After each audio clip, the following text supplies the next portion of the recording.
Class 12 में ऐसे को 12 मार्क्स की वेटेज हासिल है। इनकी ब्रॉड डिस्ट्रीब्यूशन करें तो 2 marks for introduction, 8 marks for main body जिसमें 4 to 5 पैराग्राफ्स लिखने होते हैं एंड 2 मार्क्स फॉर समरी या कंक्लूजन। सबसे पहले पास्ट पेपर्स और मॉडल पेपर्स के टॉपिक्स देख लेते हैं। जो 3 मॉडल पेपर्स बोर्ड ने दिए हैं उनमें पहले में करप्शन और हैबिट ऑफ रीडिंग गिवन है, दूसरे में रूरल वर्सेस अर्बन लाइफ और वुमेन एम्पावरमेंट। इनके साथ कुछ वर्ड्स भी गिवन हैं एज आउटलाइन, और मैंने साथ में इनकी कैटेगरी लिख दी है कि एजुकेशन रिलेटेड हैं या सोशल इशू पे हैं या जनरल टॉपिक है।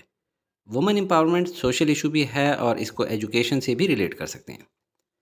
थर्ड मॉडल पेपर में अनएम्प्लॉयमेंट और role of education in national progress है। पहला टॉपिक जनरल थीम पे है और दूसरा एजुकेशन थीम से ताल्लुक़ रखता है। 2024 के लोकल और हार्ड पेपर्स में आने वाले टॉपिक्स थे our youth and the menace of drugs, the future of Pakistan, democracy in Pakistan और our youth and social media. और इनकी कैटेगरीज मैंने साथ लिख दी हैं। कुछ के साथ दो दो कैटेगरीज भी लिखी हैं क्योंकि उन पे दोनों थीम्स के पॉइंट्स वर्क करेंगे। जैसे youth and menace of drugs पे जनरल बात भी कर सकते हैं और एजुकेशन से भी रिलेट कर सकते हैं। 2023 के लोकल और हार्ड पेपर्स में आने वाले टॉपिक्स थे the place of women in our societies, good citizen, mobile phones a blessing और curse, the beauties of nature. और इनकी कैटेगरी साथ लिख रहा हूँ। सोशल इशू और जनरल थीम के अलावा यहाँ साइंटिफिक और नेचर की थीम के टॉपिक्स भी आए हैं।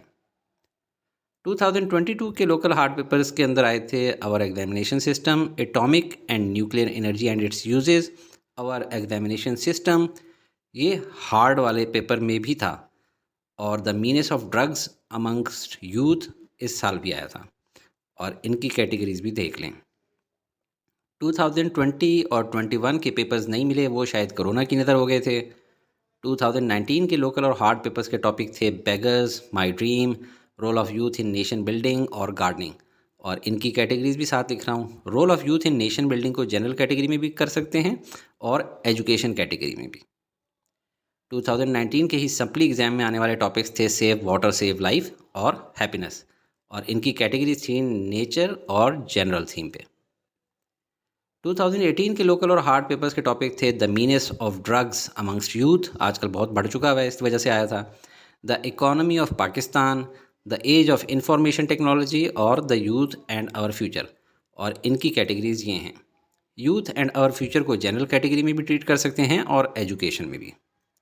2018 के सप्ली एग्जाम में आने वाले टॉपिक्स थे the age of information technology और how to save our environment. और इनकी कैटेगरीज थी साइंटिफिक और नेचर की थीम पे।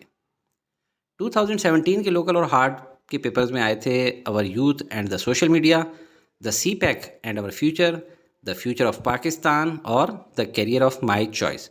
और इनकी कैटेगरीज भी साथ लिखें, जनरल और पाकिस्तान थी। 2017 के इस सप्ली एग्जाम में आने वाले टॉपिक्स थे the age of information technology और Islam a religion of peace. और इनकी कैटेगरीज थी साइंटिफिक और जनरल। अब इन सब आए हुए टॉपिक्स को थीम वाइज लिखते हैं। जनरल कैटेगरी में यूथ रिलेटेड टॉपिक 4 बार आ चुका है। इसके अलावा बहुत इजी टॉपिक्स आए हैं। साइंटिफिक कैटेगरी में एज ऑफ इंफॉर्मेशन टेक्नोलॉजी 3 बार आ चुका है। न्यूक्लियर एनर्जी और मोबाइल फ़ोन्स पे भी ऐसे आ चुके हैं। इसी तरह थीम पाकिस्तान में फ्यूचर ऑफ पाकिस्तान 2 बार आया है। और कभी पाकिस्तान की इकॉनमी का पूछ रहे हैं, कभी डेमोक्रेसी ऑफ पाकिस्तान का पूछ रहे हैं। आगे चलते हैं। नेचर में एनवायरनमेंट, वाटर, ब्यूटीज़ और गार्डनिंग पे आ चुका है। एजुकेशन में एग्जामिनेशन सिस्टम 2 बार आया है। रीडिंग हैबिट्स और role of education in national progress भी आया है। सोशल इश्यूज़ में menace of drug amongst youth past में भी 2 बार आया है और 2024 में भी आया है। इसके अलावा women empowerment and their place in society भी आया है और बेगर्स और करप्शन जैसे सोशल इश्यूज़ भी आए हैं। तो ओवरऑल 6 थीम्स हैं जिन पे आपने कुछ याद करना है। जैसे जनरल टॉपिक्स यूथ के मुतल्लिक, टेक्नोलॉजी और साइंटिफिक टॉपिक्स पे, पाकिस्तान रिलेटेड टॉपिक्स पे, नेचर रिलेटेड पे, एजुकेशन के मुतालिक और सोशल इश्यूज़ जैसे कि वुमेन एम्पावरमेंट या role of women in society वगैरह पे। पर इन थीम्स पे क्या याद करें? वही जो कुछ बोर्ड आपसे चाहता है। और वो चाहता है कि आप 250 से 300 वर्ड्स का ऐसे लिखें जिसके इंट्रो पैरा में क्लियरली सेंट्रल थॉट नज़र आए। और इसके बाद की आइडियाज़ आपने पैरावाइज एक्सप्लेन करने हैं मेन बॉडी के अंदर। और उसके लिए एविडेंस यानी सबूत देना है, कुछ फैक्ट्स और कोटेशंस की मदद से, कुछ एग्जांपल्स की मदद से भी, जैसे कि एनोलॉजीज़ और एंसीडोट्स। एंसीडोट्स शॉर्ट स्टोरी को कहते हैं, ये मैं रिकमेंड नहीं करता क्योंकि ऑलरेडी बहुत कुछ लिखना होता है। और डिफरेंट पॉइंट ऑफ व्यूज़ भी, लोगों के एक टॉपिक पे कई कई व्यूज़ हो सकते हैं, किसी का किसी खास टॉपिक पे कोई व्यू है तो वो ज़रूर लिख लें। ऐसे में इंग्लिश को ब्यूटीफाई करने के लिए ट्रांजिशनल डिवाइसेस का इस्तेमाल करना है ताकि डिफरेंट आइडियाज़ को कनेक्ट करें। और फाइनली समरी में निचोड़ लिखना है और फाइनल कंक्लूसिव स्टेटमेंट भी एंड पे, जैसे hence proved Pakistan is to stay for ever, गोया के हतमी फैसला कुन बात कर रहे हैं। कोई ऐसे लिखने से पहले मैं आपको सेंडअप्स का एक चेक्ड पेपर दिखाता हूँ।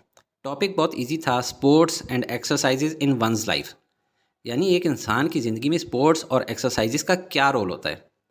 इस स्टूडेंट को 6 मार्क्स मिले हैं और टीचर ने भी मोटे मोटे टिक्स लगा दिए हैं बगैर पढ़े, क्योंकि स्टूडेंट ने कोई ऐसा काम किया ही नहीं था कि पढ़ने वाले का इंटरेस्ट डेवलप हो। चलें इस पेपर को एनालाइज करते हैं ताकि आप वो गलतियाँ ना करें। एक एवरेज स्टूडेंट हर लाइन में 7 वर्ड्स लिखता है। इस पेज पे 30 लाइंस हैं, जिनमें से 4 लाइंस स्टूडेंट ने टॉपिक लिखने में ज़ाया की हैं और इसके अलावा भी 5 लाइंस ज़ाया की हैं, यानी total 7 words multiply by 21 lines is equal to 147 words. दूसरे पेज पे स्टूडेंट ने 20 लाइंस यूज़ की हैं, यानी कि 7 words multiply by 20 lines is equal to 140 words, तो टोटल हो गए 287 वर्ड्स, यानी कि लेंथ तो ठीक ही लिखी है बच्चे ने। आपको भी याद रहे कि 1.5 या उससे थोड़ा सा ज़्यादा का ऐसे लिखना है, बग़ैर लाइन छोड़े। हेडिंग टॉप सेंटर में लिखनी है, कैपिटल में लिखनी है और अंडरलाइन करनी है। साइड्स पे मार्जिन लाइन ज़रूर लगानी है, इससे आपके रिटन एक्सप्रेशन का टेढ़ापन ख़त्म होगा। और फिर आपने जो पैराग्राफ शुरू करना है वो थोड़ा सा टैब देकर शुरू करना है। टैब कैसे दें, हम कोई कंप्यूटर थोड़ी हैं। तो इसका आसान तरीका ये है कि अपने लेफ़्ट हैंड के थंबनेल जितना हिस्सा छोड़ के लिखा करें और सेकंड लाइन ऑनवर्ड्स मार्जिन से ही लिखें। इस बच्चे ने ये जो एक्स्ट्रा लाइन छोड़ी हैं, दरअसल एग्जामिनर को ये दिखाने के लिए छोड़ी हैं कि न्यू पैराग्राफ शुरू हो रहा है, जो कि गलत मेथड है। इंट्रो पैरा ख़त्म करने के बाद फिर से थंब की मदद से टैब जितनी जगह छोड़ें और मेन बॉडी का फर्स्ट पैराग्राफ लिखें, फिर सेकंड पैराग्राफ, फिर थर्ड, फोर्थ, फिफ्थ और आखिर में समरी या कंक्लूजन वाला पैराग्राफ। इस ऐसे में बच्चे ने लाशऊरी तौर पे ओवर एक्साइटेड होकर के इजी टॉपिक आ गया है, total 9 bar loves, sports and exercises use किया है, जबकि कोई एनोलॉजी नहीं यूज़ की, कोई कोटेशन यूज़ नहीं की, डिफरेंट पॉइंट ऑफ व्यूज़ नहीं बताए। हाँ, अलबत्ता कुछ ट्रांजिशन वर्ड्स यूज़ किए हैं, बट वो तो हम सब ही लाशऊरी तौर पे भी लिख रहे होते हैं इंग्लिश में। इंट्रोडक्शन बहुत नॉर्मल सा था और आखिर में समरी पैरा में जो कंक्लूसिव स्टेटमेंट एंड में लिखनी थी वो इस बच्चे ने स्टार्ट में लिख दी है। So sports and exercises are very important in our life as they reduce stress, anxiety and depression. जुमला ठीक है लेकिन इसको एंड पे लिखना चाहिए था। अब मैं आपको इस टॉपिक पे एक ऐसे लिख के दिखाता हूँ और इसके अलावा भी कुछ टॉपिक्स पे। Sports and exercises in one's life. आपका जो इंट्रोडक्टरी पैरा होना चाहिए वो बहुत ही सॉलिड पैरा होना चाहिए, जानदार। Sports and exercises play a crucial role in shaping a healthy and active lifestyle in today's fast paced world where stress and unhealthy habits dominate. Regular physical activity acts as a remedy for both the body and the mind. Whether one is young or old, student or professional, sports and exercises offer countless benefits. Sports and physical activities are essential not just for physical health but also for mental strength and social development. इसमें ये जो मैंने blue colour में लिखा हुआ है ये central idea है जो कि इस ऐसे में हम जिसके अगेंस्ट घूमेंगे। अब इंट्रोडक्टरी पैरा जब हो गया, इसके बाद आपने मेन बॉडी लिखनी है। तो मेन बॉडी में जनरली 4 से 5 पैराग्राफ्स लिखने होते हैं और वो हर किसी के अंदर कोई एक की पॉइंट लिखना होता है। तो सबसे पहले आपने जहन में वो की पॉइंट लाने हैं जो कि आप किसी पेज पे किसी साइड पे रफ में लिख लेंगे। हम इन पॉइंट्स पे बात करेंगे कि स्पोर्ट्स एंड एक्टिविटीज़ एक्सरसाइजेज से क्या होता है, फिजिकल हेल्थ इंप्रूव होती है, मेंटल हेल्थ, कुछ लाइफ के लेसन्स भी होते हैं और एक इसका सोशल एंगल भी है। तो इन चारों पॉइंट्स पे हमने बात करनी है हर पैरे में। Firstly, regular exercises improves physical health. आप देखें आपके पैराग्राफ्स जो हों इस तरीके से शुरू हो ना, फर्स्टली, सेकेंडली, थर्डली, फोर्थली, तो आपके लिए एक आसानी रहेगी पॉइंट्स को याद रखना। Firstly, regular exercises improves physical health. हम फिजिकल हेल्थ पे बात कर रहे हैं। According to the World Health Organization, अब ये देखें, इसके अंदर हम लोग एक फैक्ट बता रहे हैं कि वर्ल्ड हेल्थ ऑर्गेनाइजेशन ने क्या कहा है। At least 30 minutes of moderate physical activity a day can prevent diseases like obesity, diabetes, and heart problems. Sports like running, swimming, or even walking strengthen the heart, muscles, and bones. Just like fuel keeps a machine running, exercise keeps our body functioning smoothly. अब ये जो आखिर में मैंने blue line में लिखा है, ऊपर तो फैक्ट था, ये आखिर में जो लिखा है ये एनोलॉजी है। हम देखें, जिस तरह फ्यूल मशीन के लिए ज़रूरी होता है, एक्सरसाइज बॉडी के लिए ज़रूरी है, हम ये बता रहे हैं। Secondly, sports boost mental well being. अब देखें, एक अच्छा जुमला लिखा है, मेंटल हेल्थ की जगह मेंटल वेल बीइंग लिख दिया। इट इज़ ऑफन सेड, अब देखें एक कोटेशन भी आ गई, a healthy body has a healthy mind. Engaging in physical activity releases certain chemicals, endorphins. Chemicals की जगह आप एंजाइम्स भी लिख सकते हैं। Engaging in physical activity releases certain enzymes in the brain that reduce stress and makes one feel happy. Many psychologists recommend exercise as a natural way to fight depression and anxiety. यानी देखिए, किसी का point of view भी आ गया, opinion भी आ गया कि psychologist भी यही कहते हैं कि एक्सरसाइज करो। Thirdly, sports teaches lessons of life. जैसे टीम गेम्स करने से क्या होता है, जैसे फुटबॉल हो या क्रिकेट हो, तो डेवलप करते हैं लोग cooperation, discipline, leadership and patience. और जो सोलो स्पोर्ट्स होती हैं, जो अकेले बंदे की खेलनी होती हैं, लाइक टेनिस और चेस, वो फोकस और रेजिलियंस इंप्रूव करते हैं। रेजिलियंस मतलब बंदे की flexibility. These are qualities that help in every walk of life. Moreover, from a social angle, यानी कि इसका एक सोशल पहलू भी है, सोसाइटी के लिए भी। स्पोर्ट्स यूनाइट पीपल, लोग मुत्तहिद हो जाते हैं। जैसे आपने देखा हो ना, क्रिकेट खेल रहे हो तो सब कौम इकट्ठी हो जाती है। Events like the Olympics bring countries together, बहुत सारे मुल्क इकट्ठे हो जाते हैं, दोस्त बन जाते हैं। लोकल गेम्स, इलाकाई सतह पे जब गेम्स होती हैं तो help people build friendships and break barriers of caste, language और स्टेटस। ये जो इलाकाई, ज़ुबानी या स्टेटस के सिंबल्स हैं ना, ये टूट जाते हैं। स्पोर्ट्स के अंदर सब बराबर हो जाते हैं। और फाइनल हम लोग क्या लिख रहे हैं, कौन सा पैरा लिख रहे हैं, वो है समरी या कंक्लूजन।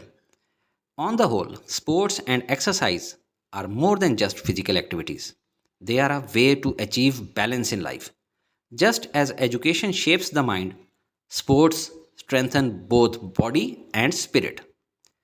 एवरीवन, अब ये हम क्या लिख रहे हैं, फाइनल कंक्लूसिव स्टेटमेंट्स के हतमी बात क्या है वो लिख रहे हैं। एवरीवन, रिगार्डलेस ऑफ एज और background, should make them a part of daily life for a healthier and happier future. ये जो मैंने कहा है ना कि make them a part of life, किसको, make sports and exercises। चलिए एक और ऐसे देखते हैं किसी और थीम पे। Our education system, पैराग्राफ आपने स्टार्ट करना है इंट्रोडक्टरी, बहुत सॉलिड किस्म का। Education is the backbone of any Nations development. देखिए, हम लोगों ने पैराग्राफ स्टार्ट ही किस चीज़ से किया है, ये एक एनोलॉजी है। एजुकेशन नेशन के लिए ऐसी है जैसे इंसान के लिए उसकी बैकबोन या रीढ़ की हड्डी। A strong education system creates informed citizens, skilled workers and wise leaders. In Pakistan, education holds the key to solving many of our problems. कौन कौन से प्रॉब्लम सॉल्व कर सकती है, poverty, unemployment, extremism and inequality. जब भी कभी मल्टीपल चीज़ें लिखनी हो तो कोलन का साइन उससे पहले लिखा जाता है। अब देखें ब्लू के अंदर हम क्या लिख रहे हैं, सेंट्रल आइडिया, जो कि इंट्रोडक्शन में लिखना होता है ऐसे का। While Pakistan education system has a lot of potential, यानी इसके अंदर इस्तात तो है कुछ करने की। It needs urgent reforms to meet the challenges of the modern world. इसके अंदर तब्दीलियों की ज़रूरत है ताकि मुस्तकबिल में आने वाले जो दुनिया के चैलेंजेस हैं उनका मुकाबला कर सके। अब हम वो पॉइंट्स लिख लेते हैं जिनके ऊपर हम लोगों ने आगे मेन बॉडी के पैराज लिखने हैं। देखें, एजुकेशन में काफ़ी डिवाइड है between public and private schools. 3 parallel systems हैं, कौन से, उर्दू मीडियम, इंग्लिश मीडियम और मदरसा सिस्टम। रोट लर्निंग यानी रटा सिस्टम। पॉवर्टी है, स्पेशली गर्ल्स को पॉवर्टी की वजह से लोग कॉलेजेस से उठा लेते होते हैं। मेन बॉडी में पहला paragraph, firstly there the major divide between public and private schools. Government schools often lack proper facilities, train teachers and quality books, specially in rural areas यानी देहाती इलाकों में।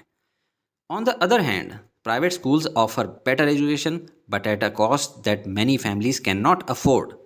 This creates inequality. As Prophet Muhammad, peace be upon him, said, the seeking of knowledge is obligatory for every Muslim man and woman. अब देखिए यहाँ पे quotation भी आ गई है हमारी तरफ, which indicates that this is how we can shape a nation, but only if it is equal and accessible.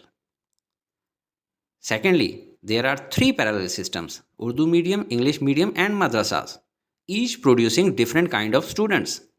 This weakens national unity and creates confusion. A unified curriculum introduced by the single national curriculum is a step in the right direction, but its implementation remains a challenge. मतलब हुकूमत ने single national curriculum बना तो दिया है लेकिन उसके ऊपर अभी तक इम्प्लीमेंट नहीं करवा सकी, और ये एक फैक्ट है जो हम इनको बता रहे हैं. Thirdly, rote learning यानी रट्टे वाला काम is a common problem. Instead of understanding concepts, students often memorize notes to pass exams. जिस तरह अभी मैं आपको ये ऐसे समझा रहा हूँ, आपको मैं रोट लर्निंग से निकालने की कोशिश कर रहा हूँ कि इस तरह से आपने 4 पॉइंट्स लिख के अपनी इंग्लिश में बात लिख देनी है. This skills creativity and critical thinking. Education should inspire curiosity, कि उनको इंस्पायर करे, उनको एजिटेट करे कि भाई समझो चीज़ को, not just test the memory. As Albert Einstein said, education is not the learning of facts but the training of the mind to think. Moreover, many students drop out early due to poverty, especially girls in rural areas. यानी गरीबी की वजह से drop out हो जाते हैं, school छोड़ देते हैं. Lack of transport, school buildings and awareness makes it hard for them to continue. यानी उनके पास ट्रांसपोर्ट भी नहीं है, स्कूल का इंफ्रास्ट्रक्चर भी नहीं है, अवेयरनेस भी नहीं है, जिसकी वजह से वो कंटिन्यू नहीं कर सकते. Education for girls should be a top priority for national progress. अब हम लोग कौन सा पैराग्राफ लिख रहे हैं? Summary, Conclusion. Pakistan's education system needs serious attention. Better funding, teacher training, equal opportunities and modern teaching methods can transform it. और finally हम लोग क्या लिख रहे हैं? Final conclusive statement. A strong and fair education system is the foundation of a strong Pakistan. What a beautiful sentence. It is not just a government's duty, but a national mission we must all support. एक और theme पे भी ऐसे देखते हैं, the future of Pakistan. सबसे start में हमने इंट्रोडक्शन लिखना है जो कि बहुत ही सॉलिड होना चाहिए. The future of any country depends on the decisions it takes today या it makes today. Pakistan is a country rich in natural resources, cultural diversity and young population, therefore holds great potential. However, this potential must be developed with vision, unity and hard work. Pakistan's future can be bright if we invest in education, economy and good governance. ये जो मैंने लिखा है ना कि Pakistan future can be bright if we invest in education, economy and good governance, यानी कि ये थीम है पाकिस्तान के फ्यूचर के लिए कि ये काम करेंगे, ये सेंट्रल आइडिया है. अब हम लोगों ने सोचना है कि हम लोग मेन बॉडी में किन किन पॉइंट्स पे बात करें. तो पाकिस्तान के फ्यूचर के लिए यूथ एक एसेट है, एजुकेशन पे बात करनी है, इकॉनमी पे बात करनी है और अमन एंड यूनिटी पे. Firstly, youth is Pakistan's greatest asset. Over 60% of the population is under the age of 30. ये फैक्ट आप हमेशा के लिए याद कर लें कि यूथ हमारा 30 से कम वाले एज वाले लोग कितने 60% से ज़्यादा हैं, जो कि बहुत बड़ी क्वांटिटी है. If this youth is educated, skilled and guided, उनको सही डायरेक्शन में लगाया जाए, Pakistan can become a powerful nation.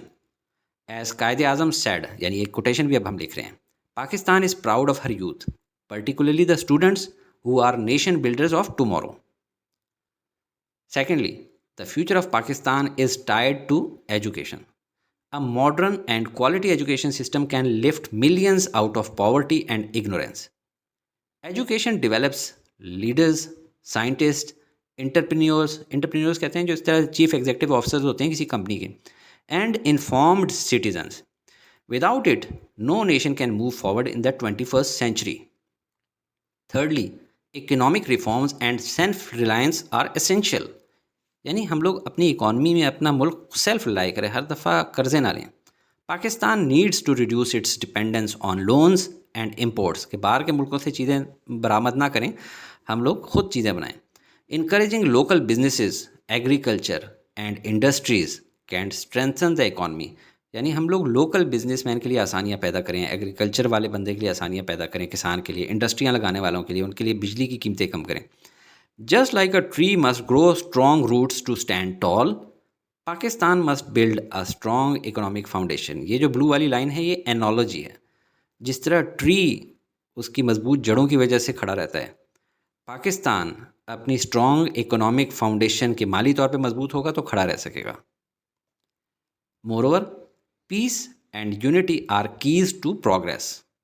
Ethnic, religious and political divisions weaken us. Ethnic मतलब सब ग्रुप्स. एक सोसाइटी होती है, उसके अंदर कोई कास्ट होती है, उसके अंदर सब कास्ट होती हैं, तो इनको एथनिसिटी कहते हैं. वी मस्ट प्रमोट टॉलरेंस, बर्दाश्त होनी चाहिए, एंड नेशनल हारमनी, बाहमी इत्तेहाद, putting Pakistan above all difference. जब पाकिस्तान की बात आ गई तो आपसी इख्तलाफात दूर हो गए. फाइनली हमारा मेन बॉडी ख़त्म हो गया, अब हम लोग कंक्लूजन की तरफ आ रहे हैं. The future of Pakistan lies in the hands of its people, specially the youth, with sincere leadership, educated minds and United hearts. Pakistan can overcome its challenges and rise with pride. Let us all be responsible citizens and work today for a better tomorrow. चलें एक और theme पे ऐसे देखते हैं. Women empowerment. जब भी ऐसे स्टार्ट करना है तो इंट्रोडक्टरी पैरा बहुत ही सॉलिड होना चाहिए. Women empowerment means giving women the right to make their own choices and have equal opportunities in all fields of life. In many societies, including Pakistan, women have faced discrimination, यानी कि तफरीक की जाती है, and limited freedom for centuries. सदियों से बहुत कम freedom दिया जाता है. But the world is changing, and empowering women is now seen as essential for national progress. No society, ये ब्लू में लिख रहा हूँ, ये क्या है, central idea of the essay. No society can truly develop unless its women are educated, respected and given equal chances. अब हम लोगों ने मेन बॉडी लिखनी है, कोई 4 से 5 पैराग्राफ, तो कोई 4 से 5 पॉइंट्स हम लोगों ने जहन में लिख लेने हैं या किसी जगह पे लिख लेने हैं, जिन पे अभी हम वो 4-5 पैरा डेवलप करेंगे. तो वुमेन एम्पावरमेंट में कौन से पॉइंट्स होने चाहिए? एजुकेशन उनकी इकोनॉमिक इंडिपेंडेंस, यानी वो खुद कमा सकें, उनके पास पैसा होना चाहिए, प्रोटेक्शन होनी चाहिए उनकी, एंड एम्पावर्ड नेशंस. जब वुमेन एम्पावर्ड होंगी तो एम्पावर्ड नेशंस होंगे. Firstly, education is the foundation of empowerment. An educated woman not only improves her own life but also educates her children and uplifts her family. As an Egyptian poet, Hafiz Ibrahim said, educate a man and you educate an individual. Educate a woman and you educate a nation. तो ये quotation भी आ गई. Unfortunately, millions of girls in Pakistan still lack access to quality education, especially in rural areas. देहाती इलाकों में उनको specially जो है ना एजुकेशन नहीं मिल रही. Secondly, economic independence gives strength to women. When women work and earn, they gain confidence and respect. Women in fields like medicine, education, business and politics have proven their talent. From Benazir Bhutto to young female CEOs. यानी ये देखें, हम लोगों ने एक person की example भी दे दी है. Pakistani women have shown that they can lead. Thirdly, empowerment also means protection and respect. यानी जब वो घर से बाहर निकलें तो कोई छेड़ी ना हो रही हो. Women should feel safe in homes, schools, work places and public spaces. Laws against harassment and violence must be strictly enforced and society must change its mind set. Moreover, empowered women build empowered nations. यानी जब ख़वातीन empowered होंगी तो वो nation भी empowered होगा. Countries where women participate equally in decision making enjoy faster growth and better governance. A bird cannot fly with one wing. Likewise, a nation cannot progress without women. ये जो आखिरी sentence है ये analogy है कि जिस तरह परिंदा एक विंग के साथ नहीं उड़ सकता, एक कौम भी जो है औरतों के बगैर तरक्की नहीं कर सकती. अब आखिरी पैराग्राफ समरी या कंक्लूजन लिखते हैं. Women empowerment is not just a women's issue, it is a national responsibility. By giving women equal rights, opportunities and respect, we build a just, strong and prosperous Pakistan.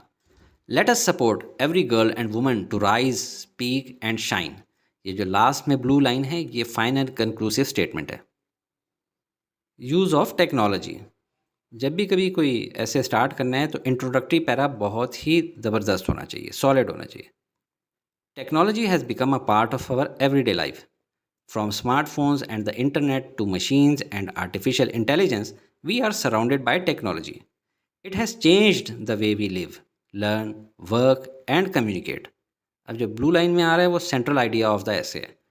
Technology when used wisely can improve life and bring progress, but it must be balanced and responsible. अब हमने main body लिखनी है तो उसमें कोई 4 से 5 paragraphs लिखने हैं, तो हम लोगों को 4 पॉइंट्स ध्यान में होने चाहिए जो किसी कागज़ पे हम लिख लें। तो हम जिन 4 पॉइंट्स पे टेक्नोलॉजी की बात करेंगे वो हैं, कम्युनिकेशन फास्टर एंड ईजियर हो गई है, एजुकेशन ग्रेटली इम्प्रूव हो गई है, टेक्नोलॉजी की वजह से हेल्थ एंड मेडिसिन भी इम्प्रूव हो गई है और बिजनेस एंड डेली लाइफ भी इम्प्रूव हुई है।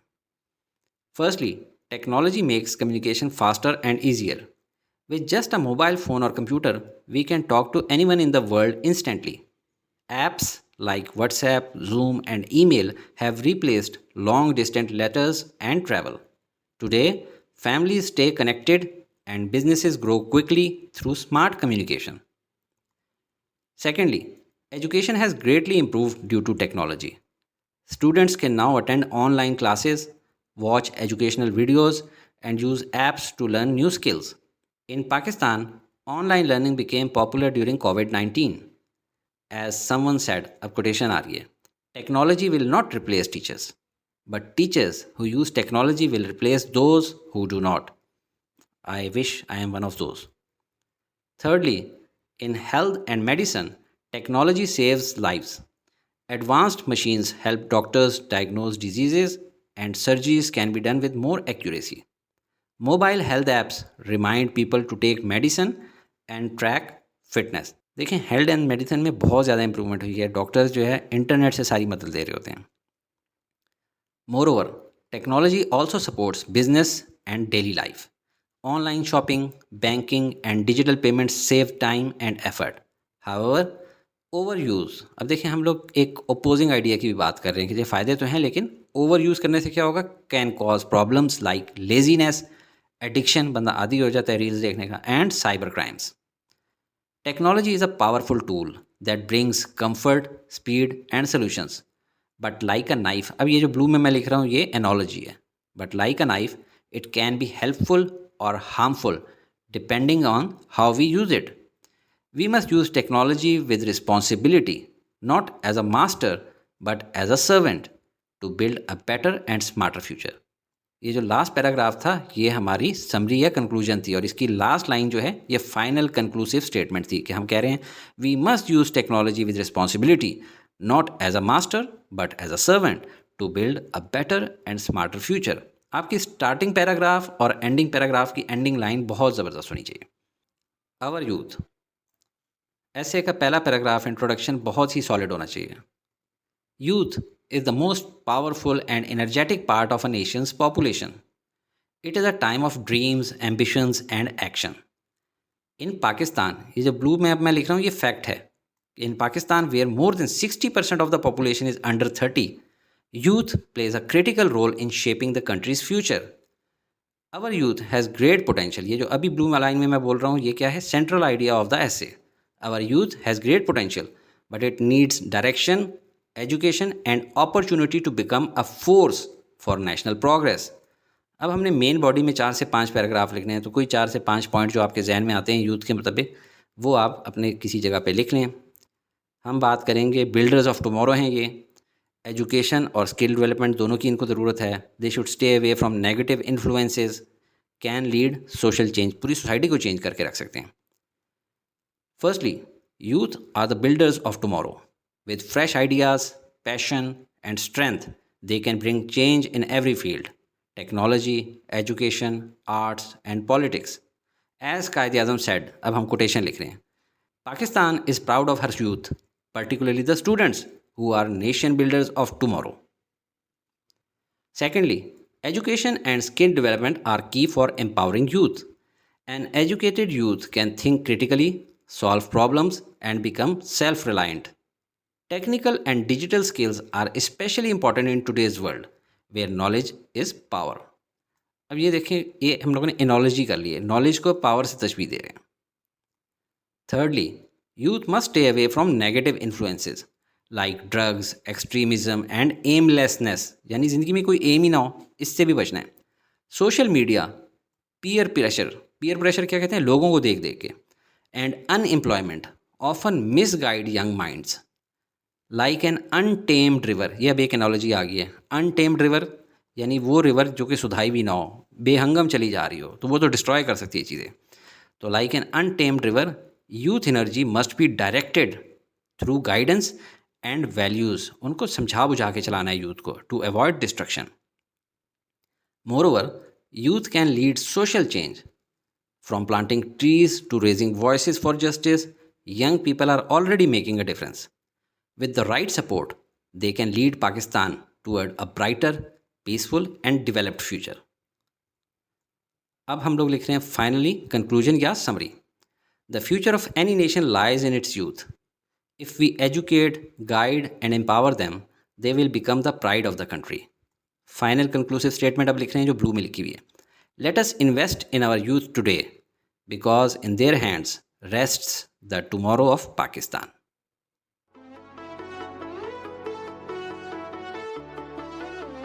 Study with me, a learning experience.